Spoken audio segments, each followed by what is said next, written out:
Olá, como é que vai? Tá tudo bem com você? Comigo aqui tá tudo ótimo. Estamos começando mais um Em Minas, um programa que é uma parceria da TV Alterosa, do jornal Estado de Minas e do Portal Uai. Hoje nós estamos recebendo aqui o superintendente de mobilidade urbana da Prefeitura de Belo Horizonte, que é o André Dantas. Obrigado pela sua presença, viu, André?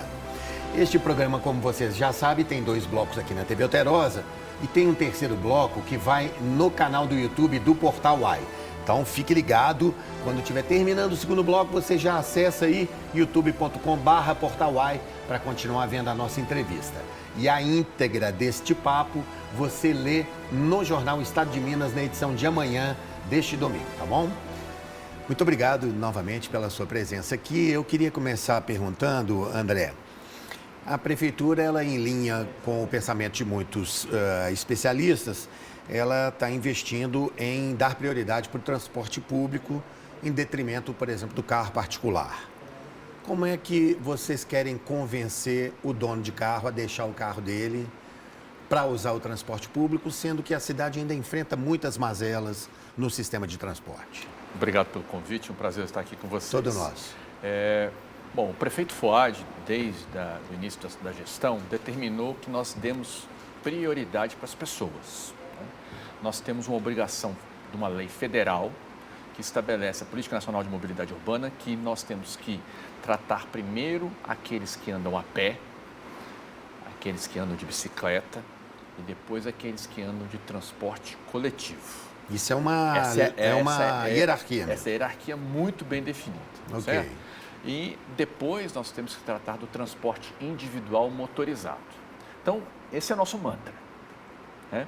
Ao fazer isso, nós estamos sendo sustentáveis, nós estamos sendo responsáveis e o prefeito Fuad tem insistido nisso e daí todo o investimento que ele se dedicou a fazer e hoje nós estamos investindo pesado em reforma das calçadas, implantação de ciclovias, faixas exclusivas preferenciais, BRT. Muito motorista fica bravo, né, quando a prefeitura aumenta a passagem de pedestres. Sim. E estreita, mas tem a ver com essa hierarquia. Sim, mas assim, é muito importante dizer que quando a gente faz essa alocação do espaço viário, além de estar atendendo, preocupado em atender a lei federal, nós estamos preocupados em não prejudicar ninguém.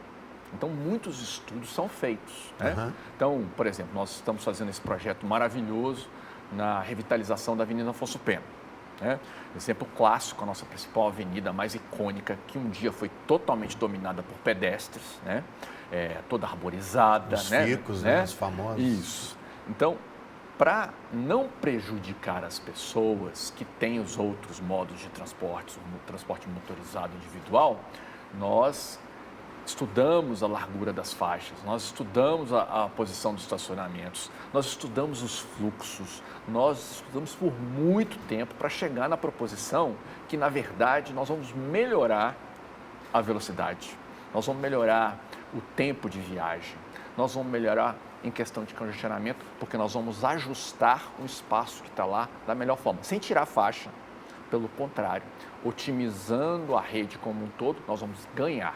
Então, isso é com a técnica, isso leva tempo, né? Com profissionais capacitados e com a determinação desse prefeito. Porque é uma mágica, né?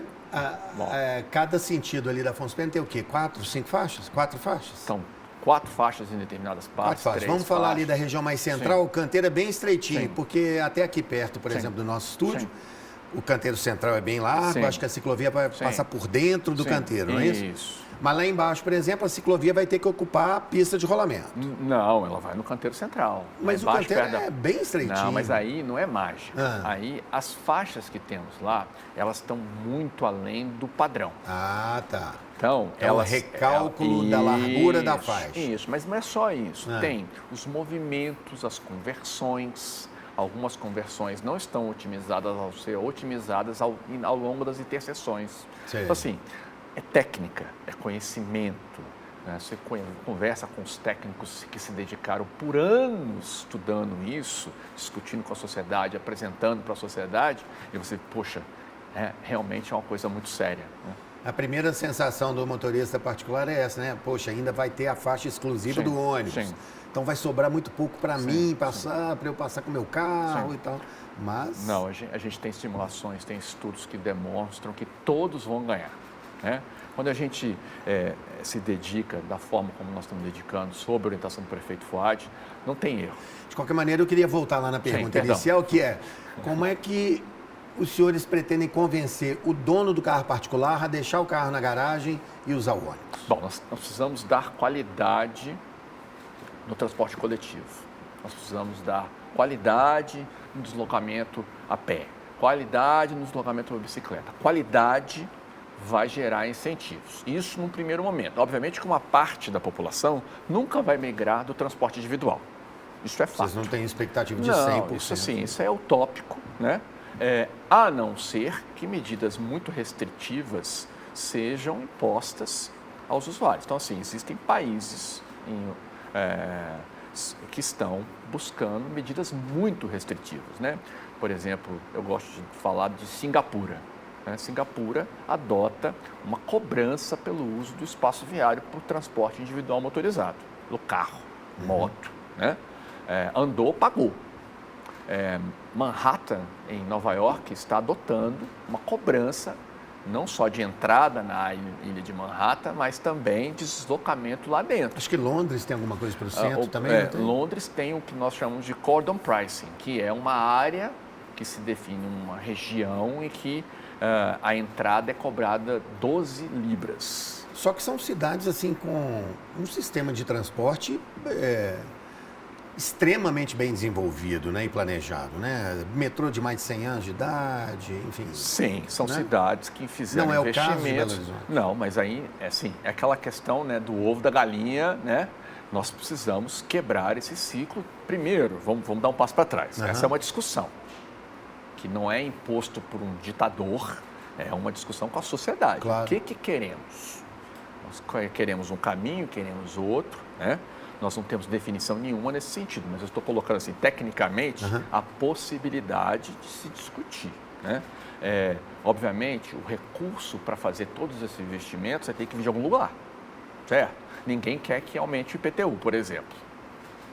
Né? Então, a gente tem que discutir isso com a sociedade para gerar eficiência. Então, voltando à nossa pergunta, qualidade. Nós vamos investir em qualidade. O prefeito Fouad está querendo investir em qualidade, está com projetos, está com implantação de melhoria da qualidade para tentar atrair, para tirar isso. Obviamente, só a qualidade não vai dar a transformação total. Vamos falar um pouquinho do BRT da Avenida Amazonas. Perfeito. É um enorme desafio, né? Quando é que ele começa ali? Como é que vai ser? Bom, é bom explicar, é um projeto que vai ser entregue à população em 2028. Tá? Nós viemos numa longa caminhada.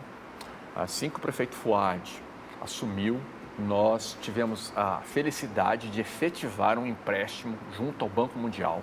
Né? O prefeito Fouad se dedicou muito para isso, porque é muito difícil, né, convencer um ente dessa magnitude nos emprestar, né, 80 milhões de dólares, né, e um aporte da prefeitura de 20 milhões de dólares. E que é a contrapartida local.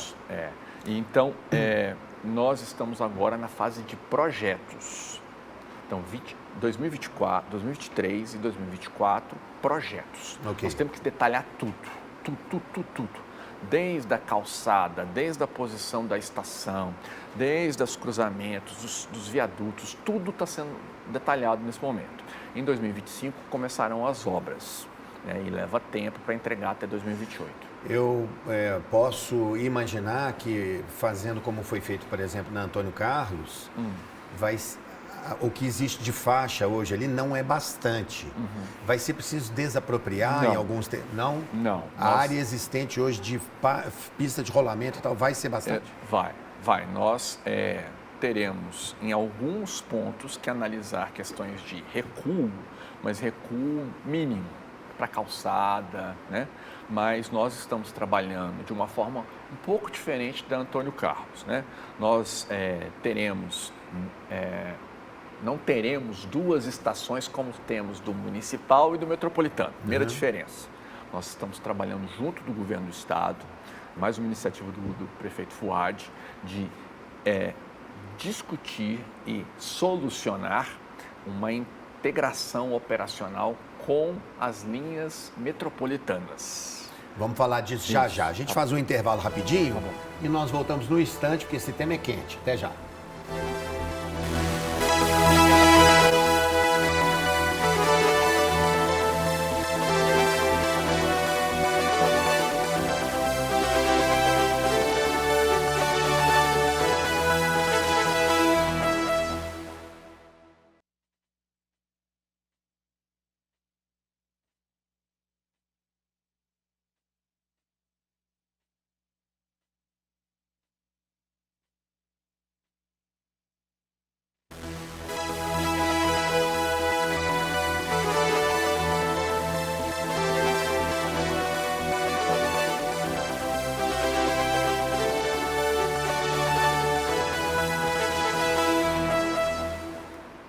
Estamos de volta com o Em Minas, hoje conversando com o André Dantas, que é o superintendente de mobilidade urbana da Prefeitura de Belo Horizonte. Um tema quente que interessa a todos nós, porque todo dia nós estamos deslocando para lá e para cá, não é isso? E quanto mais rápido a gente consegue chegar no destino, melhor. Isso que o André está tentando explicar para a gente. Nesse caso da Amazonas, como é que está essa conversa com prefeituras de Betim e Contagem? Bom, nós fizemos uma aproximação não só com a Prefeitura de Contagem e de Betim, né, de expressão de que nós temos que trabalhar juntos, né, mas também com o governo do Estado. Né? Buscamos a Secretaria de Infraestrutura, estamos muito alinhados porque nós precisamos combinar o jogo. Né? Nós precisamos ter tudo certinho, porque 2028 nós temos que fazer funcionar não só o BRT na Amazonas, mas o metrô, né? Que é parte dessa região. E a verdade é o seguinte, o cidadão de Betim tem que participar na atividade em Belo Horizonte. E o cidadão de Belo Horizonte quer participar em Contagem, Betim, toda essa fluidez. E eu não imagino em 2028, né, essa coisa de um sistema separado do outro. Não tem sentido, assim, né? Cidades conurbadas. Isso. Então, assim, agora, isso é um desafio que nos motiva muito, mas é um senhor desafio que poucas cidades no Brasil conseguiram fazer bem feito. Mas o senhor percebe interesse dessas cidades vizinhas? Sim. Eu estava hoje, Não estava hoje com os colegas, né, tanto o secretário Pedro Bruno, como o pessoal de Contagem, de Betim, discutindo esse assunto, e nós estamos todos alinhados. Nós entendemos que é necessário, nós precisamos viabilizar isso na prática. Uma questão muito importante nesse momento é falar um pouco desse programa, desse projeto de subsídios para o transporte público. Está funcionando? Essa coisa deu certo? A ideia de repassar o recurso para as empresas de ônibus e cobrar delas a qualidade do serviço. Em que pé que isso está? Bom, respondendo muito diretamente, sim, está dando certo e vai cada vez ficar melhor. Tá? Bom, assim, não tenho dúvida nenhuma. Nós temos uma trajetória muito interessante, desde que o prefeito Fouad entrou, como assumiu a prefeitura, ele se dedicou a criar esse novo modelo em que nós remuneramos também, além da tarifa, nós remuneramos também pelo quilômetro realizado. Existe uma remuneração complementar quando o quilômetro é realizado em 3 critérios fundamentais. Primeiro, a viagem tem que acontecer na hora certa. Okay. Não adianta a viagem acontecer, a viagem que era às 6 horas acontecer às 6h10. Já passou, né? A viagem tem que acontecer no itinerário certo. Não adianta inventar o itinerário, certo? Não adianta ficar, passeando pelo bairro sem passar onde ele tem que passar. Né? Senão geraria quilômetro rodado, mas não cumpriu o roteiro. Exato. Okay. E a terceira característica tem que ser com o veículo nas condições certas. O ar-condicionado tem que estar ligado, o letreiro tem que estar lá, ele não pode estar sujo, ele tem que estar com autorização de tráfego em dia. Então, assim, está funcionando porque, primeiro, nós mantivemos a tarifa em 4,50. Deus sabe o quanto seria o valor dessa tarifa se a gente estivesse aplicando a fórmula paramétrica do contrato. Eu não quero nem discutir esse assunto porque passou. nós temos 4,50, mantemos isso desde 2018, né, nessa cidade. Sim, a tarifa está congelada há 5 anos, né, isso é um ganho, né? Então, isso já está dando certo. Nós implementamos, tivemos a satisfação de anunciar, o prefeito Fuad anunciou 431 veículos novos em 2023. Se ano passado, 12 meses atrás, quando eu estava com 6 meses de prefeitura, me falasse, André, você vai anunciar que a tarifa não alterou e que você tem 431 ônibus novos em 2023, eu assinava na hora. Eu não tinha essa perspectiva. Ninguém poderia imaginar que nós teríamos essa perspectiva de... Nós saímos, quando eu cheguei no dia 14 de março de 2022 para a prefeitura, nós tínhamos 15 mil viagens, 15 mil partidas de ônibus num dia, em dias úteis. Hoje nós temos 24 mil. Cara, isso assim, hoje eu tenho condições de falar para as concessionárias, pela lei, por essa remuneração complementar, faça a viagem. Eu estou mandando fazer a viagem, porque eu preciso que essa viagem aconteça. Para cumprir a meta prevista. Para atender a população. E como que a prefeitura monitora isso? Como é que vocês sabem? Isso é fantástico. Assim, o dia que você puder, convidar você e sua equipe para visitar o nosso COP. É o Centro de Operações da Prefeitura. É um sistema que a cada 15 segundos nós sabemos aonde o ônibus está, qual linha que ele está fazendo, qual sentido que ele está fazendo, qual é o número do ônibus. Assim, nós monitoramos o tempo todo. Esses dados são acumulados, eles são utilizados na hora. O ônibus quebrou, nós já sabemos que o ônibus quebrou. O motorista consegue mandar mensagem, já consegue adaptar a escala. O ônibus está atrasado. O ônibus está adiantado, nós conseguimos monitorar. Todos esses dados são juntados, são registrados e aí eles são processados para verificar se a viagem aconteceu na hora certa, se ela estava no itinerário certo e se ela estava com as condições certas. Então, numa linguagem simples, é assim, tem um GPS em cada veículo, cujos dados são transmitidos e essa central vai registrando e jogando nas planilhas. Isso. E aí, com isso, consegue se controlar. Mas, assim, é uma máquina de acompanhamento incrível, sim. Assim, é indescritível o trabalho hercúleo que é para falar, essa viagem não. Lá na frente, a gente vai poder fazer igual o sujeito faz, vamos falar de Londres, por exemplo, que o cara fica olhando lá, fala lá, o ônibus vai chegar às 14h31 e 14h31 o ônibus para naquele ponto. Aí é o ponto que a gente volta na discussão anterior, a priorização. Se eu der prioridade, vai ter confiabilidade. Certo? Eu entendo muito bem o que você está falando. Eu morei no Japão 4 anos. Nossa, imagina no Japão. Eu estudei no Japão por 4 anos. E na primeira semana que eu fui para o curso de japonês, estava lá o ônibus, não era o trem-bala, não era o trem, o ônibus, era 12:01 que estava marcado, 12:01 o ônibus encostou. A gente gosta de falar de trem alemão, né, por exemplo. Mas assim, é o nosso sonho, como técnico da área, trabalhando nisso há 31 anos, esse é meu sonho.